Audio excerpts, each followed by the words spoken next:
مکے میں ایک دستور تھا کہ جو رئیس لوگ تھے ان کے جو بچے تھے، جب ولادت ہوتی تو بچے کی عمر کوئی بچہ 1 ہفتے کا ہوتا، کوئی 10 دن کا ہوتا، کوئی 40 دن کا ہوتا، 1.25 مہینے کا بچہ ہوتا، تو دائیاں آتی اور بچوں کو لے جاتی، اور وہ بچے شہر سے دور دیہی علاقوں میں، گاؤں میں 2 سال گزارتے۔ رضاعت کی جو عمر ہے وہ 2 سال، بچے کے دودھ پینے کی جو عمر ہوتی ہے، یہ 2 سال وہ گاؤں میں گزارتے۔ اور دائیاں اس لیے آتی تھیں کہ چلیں شہر سے بچوں کو لے کر آئیں گے، اچھے گھرانوں کے بچے ہوں گے، ان کی دیکھ بھال کریں گے ہم۔ دائیاں دودھ پلاتی، ان کو مالش کرتی، ان کی پرورش کرتی، اس میں رات دن ایک کر دیتی، اور جب وہ 2 سال کے بعد بچے کو لے کر آتی تو گھر والے انہیں انعام و اکرام دیتے۔ اچھا، ہر دائی کی یہ خواہش ہوتی تھی کہ کوئی گھر ایسا ملے کہ جو صاحب ثروت لوگ ہوں، پیسے والے ہوں۔ اور بچوں کو بھیجنے کی جو وجوہات تھیں ان میں یہ بھی وجہ تھی کہ شہر سے دور جب بچہ جاتا ہے اور وہاں اس کی پرورش ہوتی ہے، آرگینک غذا ہوتی ہے، دیسی ماحول ہوتا ہے، تو بچے کی جو باڈی ہے وہ بہت طاقتور بنتی ہے۔ خالص دودھ، خالص غذائیں، خالص چیزیں کھا کے بچہ۔ اور پھر دوسری بات، شہر مکہ میں چونکہ قافلے آتے تھے، لوگ دور دراز سے آتے تھے، اور حجاج بھی آتے، معتمرین بھی آتے، اور تجارتی قافلے بھی آتے، تو طرح طرح کی بولی بولنے والے لوگ بھی مکے میں آتے تھے۔ تو بچے کا جو لہجہ ہے، فصاحت و بلاغت جو تھی، یعنی شائستہ اور شستہ جو عربی بولنے والے تھے، وہ لہجہ جو ہے وہ چینج ہو جاتا تھا۔ کیونکہ اب دیکھیں نا، کراچی میں آپ دیکھ لیں، ہماری گفتگو ہے، اب ہر بندے کا لہجہ الگ ہوگا۔ صحیح اردو بولنے والا مطلب اب تو کوئی کال ہی رہ گیا ہے جو صحیح تلفظ کے ساتھ، لہجے کے ساتھ اردو بول سکے۔ کیوں؟ کیونکہ مختلف لوگ آ کے جب ایک شہر میں آباد ہوتے ہیں تو وہاں وہ فصاحت و بلاغت نہیں رہتی۔ تو عرب کے لوگ چاہتے تھے کہ ہمارے بچے جو ہے وہ فصیح عربی بولیں، اس میں کوئی ملاوٹ نہ ہو، ان کا لہجہ کوئی اور لہجہ نہ بن جائے، بھیج دیتے تھے۔ اور پھر دیسی ماحول میں پرورش ہو۔ خواتین بھی جو ہے وہ جب بچے چلے جاتے تو وہ اپنے شوہروں کی اچھی خدمت کر سکتی تھیں اس عرصے میں۔ تو یہ ایک دستور تھا وہاں پہ۔ جب میرے آقا کریم جان دو عالم صلی اللہ علیہ وآلہ وسلم کی ولادت ہوئی، حضور کی ولادت ہو گئی، مکۃ المکرمہ سے ایک گاؤں ہے بنو سعد، یہ تقریباً یہ طائف کے رستے میں، طائف سے کوئی 15-20 کلومیٹر آگے ہے۔ 153 کلومیٹر مکۃ المکرمہ سے، اور طائف سے یہ کوئی 15-20 کلومیٹر اور آگے ہے۔ تو اس کا نام ہے بنو سعد قبیلہ۔ اچھا، اس قبیلے کی خاص بات یہ تھی کہ یہاں فصاحت و بلاغت تو تھی ہی، مگر یہاں کا بچہ جو ہے وہ شعر و شاعری سے جو ہے وہ شغف رکھتا تھا۔ یعنی یہاں کی عورتیں بھی شاعری کرتی تھیں، بچے کو لوری دیتے ہوئے شعر کہہ دیتی تھی، فی البدی، مطلب یہ ایک خاص اس گاؤں کی ایک خاصیت تھی۔ وہاں سے، اور ان دنوں بارش نہیں تھی، بنو سعد کے لوگ جو ہے وہ قحط کی وجہ سے، مطلب مالی طور پہ بھی اس وقت، بارش تو رحمت ہے نا، بارش کیا ہے؟ رحمت ہے۔ جب بھی باران رحمت برستی ہے تو ہر طرف ہریالی، یہ تو اللہ کا نظام ہے۔ جب سے کائنات بنی ہے بارشیں ہوتی ہیں، اور جب بارشیں ہوتی ہیں لوگ خوشحال ہوتے ہیں۔ یہ تو ہمارے یہاں نااہلوں کی وجہ سے جو ہے وہ اتنا بڑا مسئلہ کھڑا ہو جاتا ہے۔ بارش تو ہمیشہ سے رحمت رہی ہے۔ تو اس وقت بارش نہیں ہوئی تو وہ قبیلے کے لوگ جو ہے وہ خشک سالی کی وجہ سے خوراک کی بھی کمی ہو گئی، جانور بھی کمزور ہو گئے۔ اب جب قافلہ چلا وہاں سے، کافی ساری دائیاں تھیں، عورتیں، وہ چلیں بچے لینے کے لیے مکۃ المکرمہ۔ اب ان میں ایک دائی کا نام تھا دائی حلیمہ، وہ بھی ساتھ جا رہی ہیں، لیکن پورے قافلے میں وہ سب سے زیادہ، ان کی سواری بھی کمزور، ان کی عمر بھی تھوڑی زیادہ تھی، اور بدن لباس بھی کوئی، باقی خواتین تو تیار ہو کے گئیں تاکہ بڑے بڑے گھروں سے بچے لے سکیں۔ اب قافلہ چلا، دائی حلیمہ کی سواری جو ہے وہ مطلب ایک اونٹنی تھی اور ایک اس میں گدھی تھی سواری کے لیے، وہ دونوں خوراک کی وجہ سے کمزور۔ اب بار بار قافلہ روکنا پڑتا اور وہ کہتے حلیمہ جلدی آؤ جلدی آؤ۔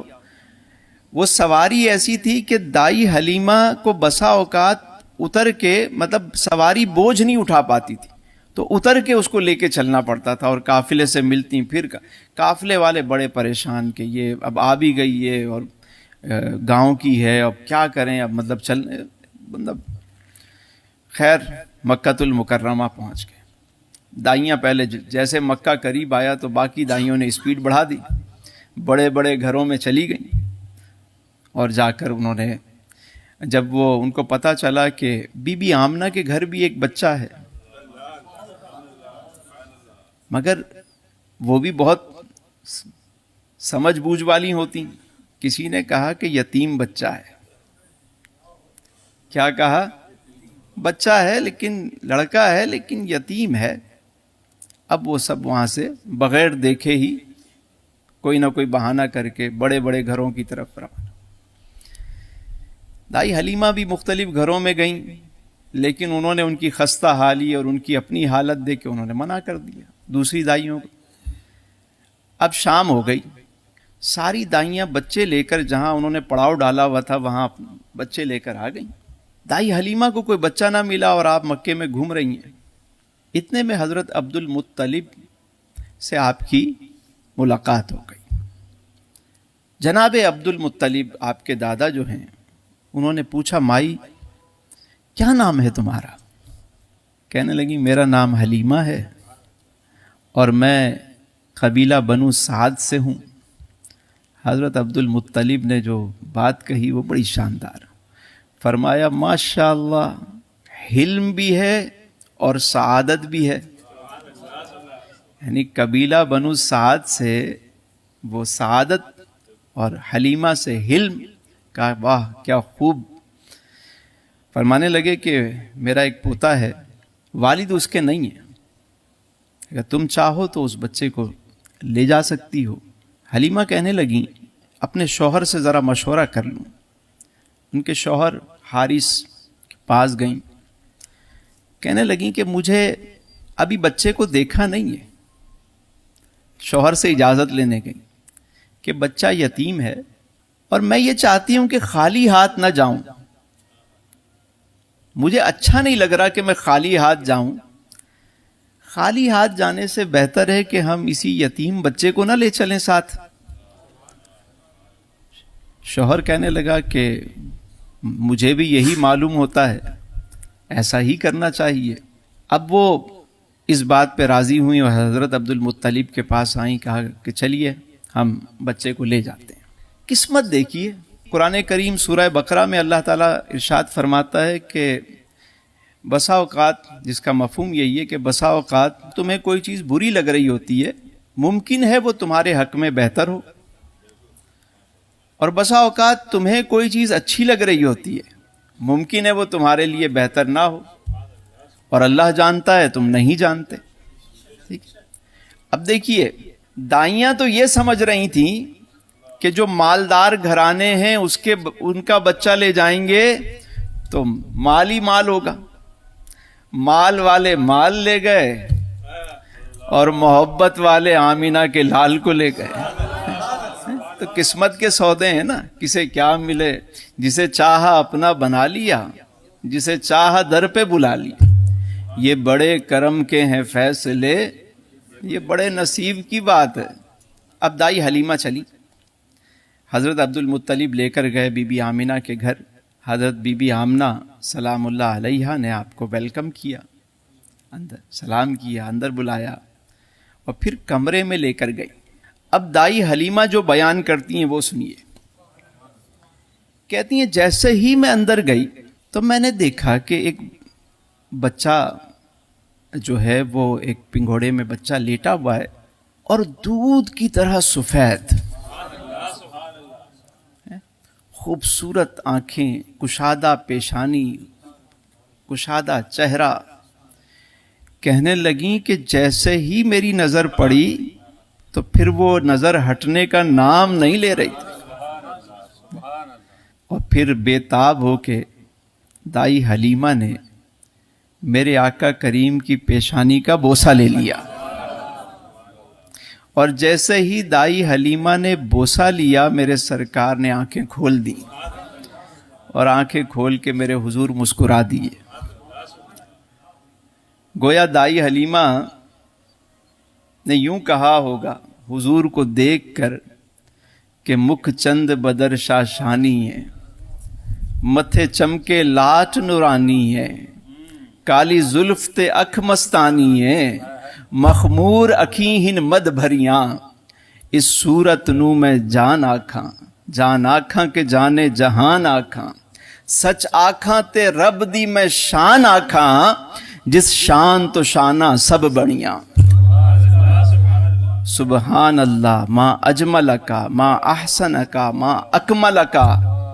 کتھے مہر علی کتھے تیری ثنا، گستاخ اکھیاں کتھے جاڑی. یہ اور پھر اجازت لی اور دائی حلیمہ کہتی ہیں کہ میں نے اس بچے کو جیسے ہی اٹھایا اور اپنے سینے سے لگایا تو ایسا لگا میرے سینے میں ٹھنڈ پڑ گئی. کہتی ہیں میں ان کو سینے سے لگائے جہاں ہمارا قافلہ ٹھہرا ہوا تھا وہاں لے کر آئی، اور میری چھاتی میں قحط کی وجہ سے، خوراک نہ ہونے کی وجہ سے اتنا بھی دودھ نہیں تھا کہ میرا بچہ عبداللہ جو ہے وہ اس دودھ کو وہ سیر ہو پاتا. وہ دودھ کی کمی کی وجہ سے وہ روتا تھا. لیکن آج عجب معاملہ ہوا کہ جب میں حضور کو لے کر آئی، جب میں وہاں پہنچی اور میں نے دائیں طرف سے دودھ پلانا شروع کیا تو میں نے دیکھا میری چھاتی دودھ سے بھر گئی. سیر ہو کر سرکار نے دودھ پیا. اور کہتی ہیں جب میں بائیں طرف لے جانے لگی تو حضور نے دودھ نہیں پیا. کہتی ہیں میں نے پھر اس طرف کیا، دودھ نہیں پی رہے، پھر کیا، پھر نہیں پی رہے. تو میں سمجھ گئی، مجھے بعد میں پتا چلا کہ یہ بچپن میں بھی میرے سرکار جو ہے وہ یعنی دوسرا بچہ جو ہے وہ اس کا حق ہے، اپنے بھائی کا حق آپ نے بچپن میں بھی اسے دے دیا. یہ میرے حضور کی سیرت ہے. کبھی اس طرح بھی کوئی سیرت پڑھے نا پھر، کہ وہ فرماتی ہیں کہ میں نے اپنے بیٹے عبداللہ کو دوسری طرف سے دودھ پلایا، اس نے سیر ہو کر پیا، اور آج بڑے دنوں کے بعد میں نے دیکھا کہ وہ سکون سے سو گیا. حضور آرام فرما رہے ہیں. کہتی ہیں میں نے اپنے شوہر سے کہا ذرا اونٹنی کو دیکھنا، اس کے تھنوں میں کوئی دودھ ہو تو ہم بھی پی لیں. تو میرے شوہر کہنے لگے ویسے تو تھنوں میں کچھ نہیں ہے، میں ٹرائی کرتا ہوں جا کے. کہتے ہیں جب اونٹنی کے پاس پہنچے میرے شوہر تو کیا دیکھتے ہیں کہ اس کے تھن بھی دودھ سے بھرے ہوئے ہیں. دودھ لیا، لے کر آئے. کہتی ہیں میں نے پیا، میرے شوہر نے پیا، دونوں بچے سو رہے تھے، ہم بھی سکون سے سوئے. یعنی بڑے دنوں بعد ہم سکون سے سوئے. اب دیکھیے کہ حضور علیہ السلام کو جب پایا دائی حلیمہ نے تو سکون میں آ گئی، قرار مل گیا. تو پتہ چلا میرا وجدان یہ کہتا ہے کہ جو شخص بھی اپنے نبی سے تعلق بنانے میں کامیاب ہو جائے اس کو قرار مل جائے گا.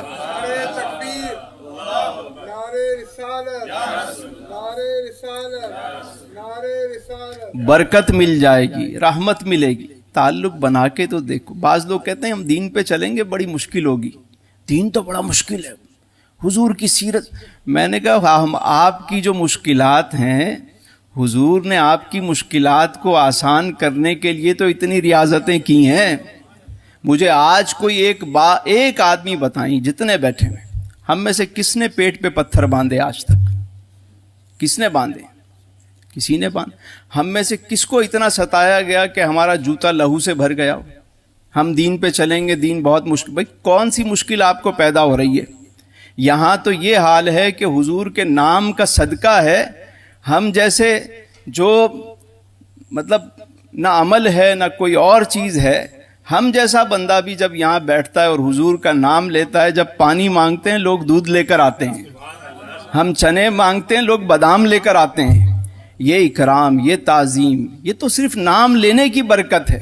تم کبھی ان کے بن کے تو دیکھو کیسا کرم ہوتا ہے. دائی حلیمہ فرماتی ہیں کہ میں رات کو سو گئی، اب صبح اٹھی دائی حلیمہ، قافلہ تیار ہے واپسی کے لیے. قافلہ چل پڑا. کہاں چلا ہے قافلہ؟ واپس بنو سعد. اب دیکھیے کہ جو سواری آتے ہوئے سب سے آخر میں تھی، واپس جب میرے سرکار کو لے کر چلی وہ سواری تو سب سے آگے آگے ہے. وہ داہیاں کہنے لگیں، عورتیں کہنے لگیں، سعدیہ، حلیمہ، یہ کیا ہو گیا؟ ٹھہرو ٹھہرو، دور سے آوازیں لگا رہی. ادھر سواری ہے کہ وہ جھومتے جھومتے وہ رکنے کا نام نہیں لے رہی. روکا گیا. جب قریب ساری دائیاں پہنچیں، قافلہ پہنچا، حلیمہ کیا ہو گیا؟ اتنی رفتار؟ کیا مکے میں تم نے جا کے سواری بدل لی؟ حلیمہ سعدیہ کہنے لگیں، سواری تو نہیں بدلی، سوار بدل لیا ہے. سواری تو نہیں بدلی، سب سے آگے، سب سے آگے. تو جس سواری پر میرے حضور سوار ہوں، وہ سواری سب سے آگے قافلے میں ہو جائے تو یہ کیسے ہو سکتا ہے کہ کوئی امت حضور کے ساتھ اپنا تعلق مضبوط کرے اور وہ دنیا میں پیچھے رہ جائے؟ کیسے ہو سکتا ہے؟ ذرا سوچئے نا. اصل میں ہمارا تعلق نہیں ہے، ہم صرف بس نام کے مسلمان ہیں، کردار ہمارا کچھ ہے. ہم سمجھتے ہیں صرف کلمہ پڑھ لینا ہی کافی ہے. سیوک سینس ہمارے کیا ہیں؟ جھوٹ، ملاوٹ معاشرے میں. یہاں اس ملک میں اگر آپ دیکھیں، اپنا کردار ہم دیکھیں، حجاج، معتمرین، حج، عمرہ، خیرات بھی بہت ہو رہی ہے. پاکستان ایمانداری میں 160ویں نمبر پر ہے. ہم دنیا کو جو ہے نا دین سکھانے کی باتیں کرتے ہیں. ہم سمجھتے ہیں دین خالی یہی ہے. ابھی ایک جماعت گئی یہاں سے، کسی نے مجھے بتایا، کہنے لگے کہ سینٹرل ایشیا ایک جماعت گئی، بشکیک، کرگستان کنٹری ہے، اس کا جو کیپٹل ہے وہ بشکیک ہے. مسجد میں جماعت گئی لوگوں کو دین سکھانے کے لیے پاکستان سے. تو جو لوگ تھے وہ انہوں نے جوتے اٹھائے، سب مسجد کے اندر رکھ دیے. ایک بڑے صاحب بیٹھے ہوئے تھے، انہوں نے کہا، میاں آپ نے جوتے مسجد کے اندر کیوں رکھے؟ کہنے لگے اس لیے کہ کوئی چوری نہ کر جائے. آپ کے یہاں جوتے چوری ہو جاتے ہیں مسجد سے؟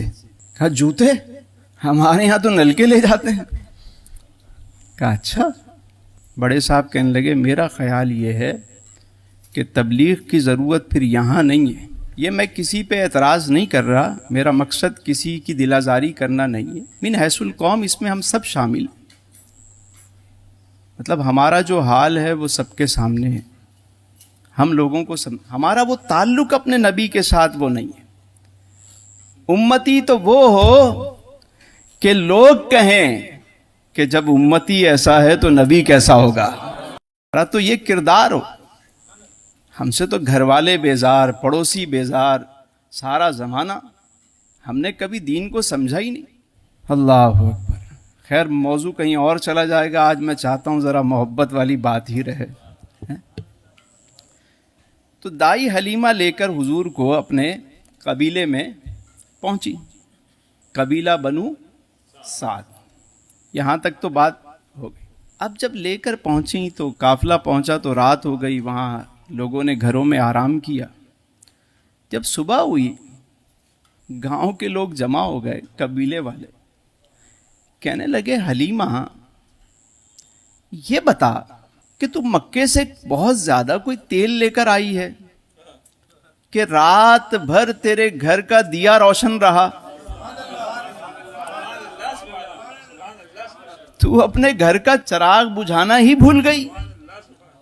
دائی حلیمہ کہنے لگی کہ میرے گھر میں تو کوئی چراغ نہیں، لیکن ہاں بات یہ ہے کہ جب سے میں سراج منیرہ کو لے کر آئی ہوں، آمینہ کے لال کو لے کر آئی ہوں، تو میرا گھر بقعۂ نور بن گیا ہے۔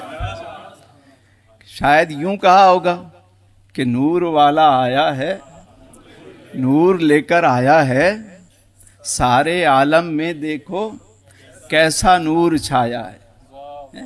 شاید یہ کہا ہو۔ کیا کہا اب انہوں نے؟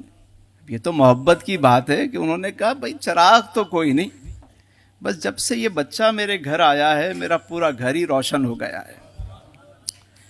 اب یہ حال ہوا کہ حضرت حلیمہ سعدیہ کی 7 بکریاں تھیں اور وہ دودھ 40 بکریوں کا دیتی تھیں، اور پھر جب حضور گئے وہاں پر تو پھر باران رحمت بھی برسا، سب سبزہ بھی آ گیا، سب ایک دفعہ سب نے کہا حلیمہ تیری بکریاں بڑی موٹی تازی ہیں، فربا ہیں، کچھ ہمیں بھی تو خیرات ملے، ہمیں بھی تو حصہ دو۔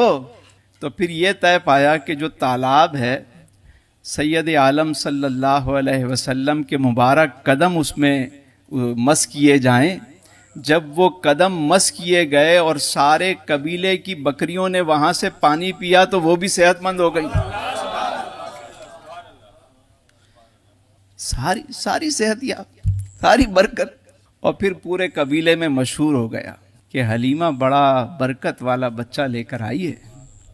پورے قبیلے میں کوئی بیمار ہو جاتا تو وہ دائی حلیمہ کے گھر اس شخص کو لے کر آتے بیمار کو، اور ان سے کہتے ذرا اب دیکھیے دائی حلیمہ جو ہے وہ حضور علیہ السلام کا دست مبارک، وہ مبارک بچپن میں ہی مبارک ہاتھ اس جگہ جہاں تکلیف ہوتی، کوئی مرض ہوتا، حضور کا دست مبارک وہاں لگانے کی دیر ہوتی شفا یاب ہو جاتا مریض۔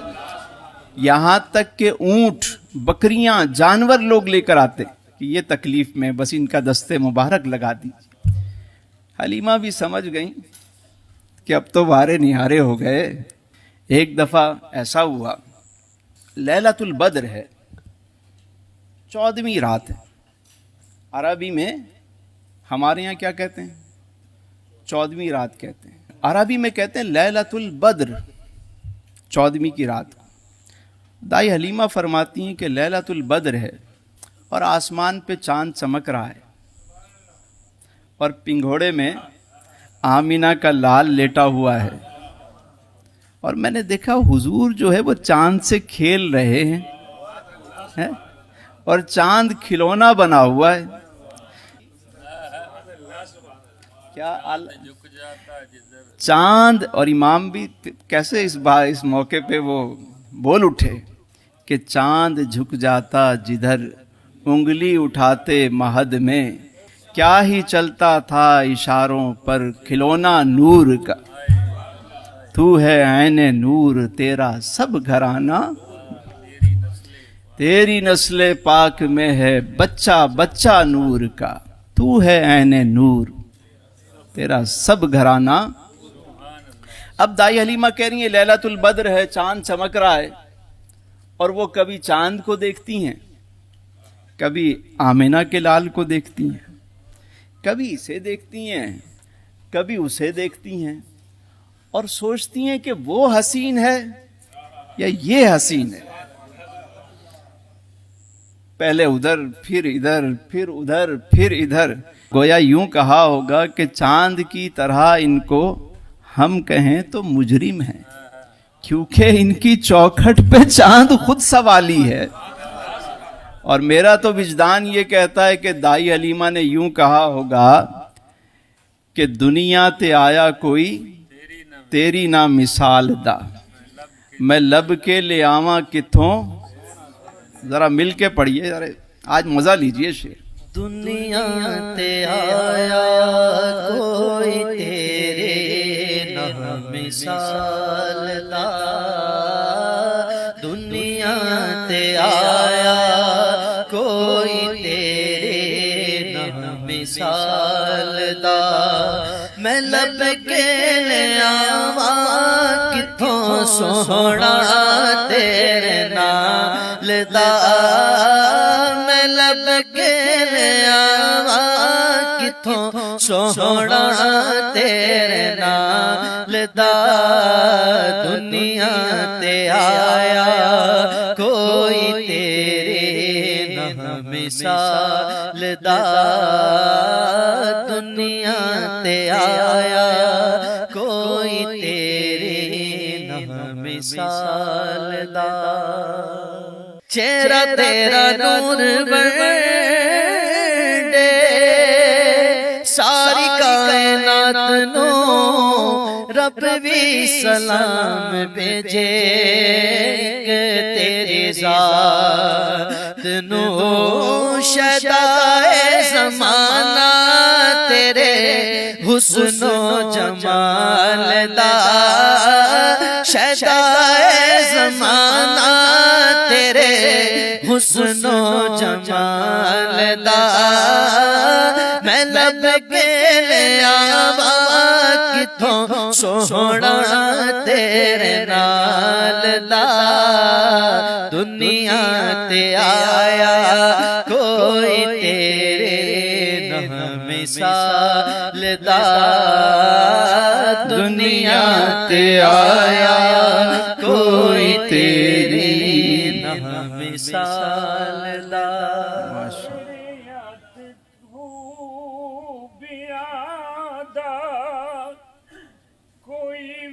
جواب نہیں تو تے کتھے تیرے